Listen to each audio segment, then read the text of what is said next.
Leo ni Jumanne ya juma la 14 la mwaka wa kawaida wa kanisa. Injili inayotuongoza katika tafakari ya leo inatoka kwa mwinjili Mathayo sura ya 9 aya ya 32 hadi 38. Wapendwa katika Kristo, je, umewahi kumfanyia mtu jambo jema lakini badala ya kukushukuru akakushutumu? Je, umewahi kujitolea kwa moyo wako wote lakini ukajibiwa kwa maneno ya kuumiza na kukatisha tamaa? Hali hii huwakatisha tamaa watu wengi. Wengine huamua hata kusema, sitasaidia tena, maana watu hawana shukrani. Lakini injili ya leo inatufundisha kwamba kutenda mema hakuhakikishi kwamba tutapokea sifa au shukrani kutoka kwa watu. Yesu analetewa mtu aliyekuwa bubu kwa sababu alikuwa amepagawa na pepo. Yesu anamponya na umati unashangaa, unasema, jambo kama hili halijapata kuonekana katika Israeli. Lakini badala ya viongozi wa dini kufurahia muujiza huo, Mafarisayo wanamshutumu Bwana wetu Yesu Kristo wakimwambia anatoa pepo kwa nguvu za mkuu wa pepo. Ni jambo la kushangaza sana. Yesu anatenda mema, anamrudishia mtu uwezo wa kuongea, lakini anazushiwa kuwa anatenda kazi za shetani. Hii ni hali ya kusikitisha sana, lakini ndiyo hali halisi ya maisha ya kawaida. Wakati mwingine watu hawaoni wema ulioufanya, wanaona tu sababu, wanatafuta tu sababu za kuhukumu. Badala ya kusema asante, wanatafuta makosa yako wapi. Lakini Yesu hakusimama na akaanza kujitetea, wala hakukasirika, wala hakuacha kuponya kwa sababu ya maneno ya Mafarisayo. Badala yake injili inatuambia aliendelea kuzunguka katika miji na vijiji vyote, akifundisha, akihubiri na kuponya wagonjwa na wenye shida mbalimbali. Hapa ndipo tunapata somo kubwa katika injili ya leo.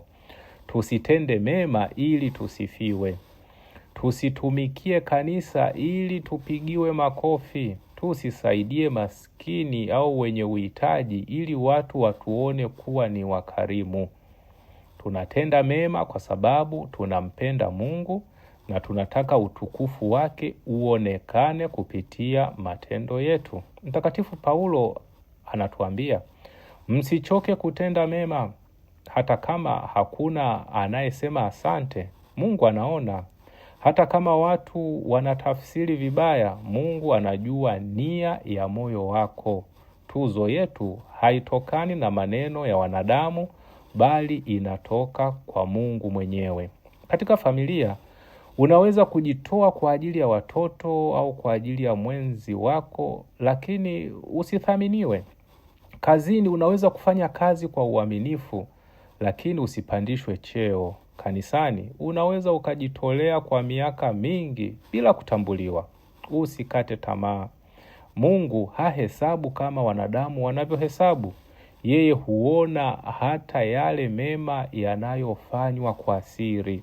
Mwishoni mwa injili, Yesu anawaangalia watu kwa huruma kwa sababu walikuwa wamechoka na kutawanyika kama kondoo wasio na mchungaji. Kisha anasema, mavuno ni mengi lakini watendakazi ni wachache. Watendakazi ambao Yesu anawahitaji si wale wanaotafuta sifa, bali wale wanaotumikia kwa uaminifu hata pale ambapo hakuna anayewashangilia wala kuwasifia. Dunia inahitaji Wakristo ambao wataendelea kupenda hata wanapokataliwa. Wataendelea kusamehe hata wanapojeruhiwa. Wataendelea kutenda mema hata wanapodharauliwa.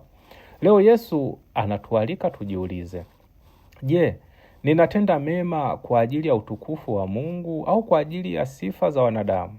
Je, nikikosa pongezi ninaacha kutumikia au ninaendelea kwa sababu najua Mungu ndiye anayeona? Ndugu zangu, tusichoke kutenda mema. Kama Yesu alivyoendelea na utume wake licha ya lawama na shutuma, nasi tuendelee kufanya yaliyo mema kwa unyenyekevu. Watu wanaweza wasituelewe, lakini Mungu anatuelewa. Watu wanaweza wasituthamini, lakini Mungu hatasahau hata tendo dogo la upendo lililotendwa kwa jina lake.